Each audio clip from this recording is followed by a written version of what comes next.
Pakishow uli, sabi Coach Sir Jeriel, no? Pakishow uli, Coach.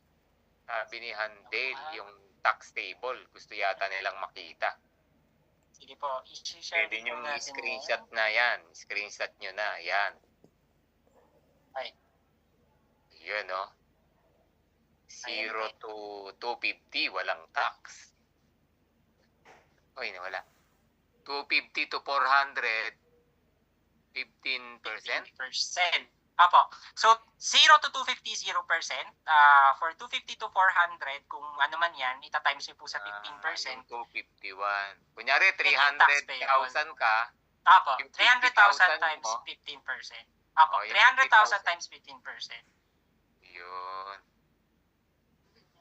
Yan ang ating tax table. So, dapat i-consider natin yung deductions po doon, ha?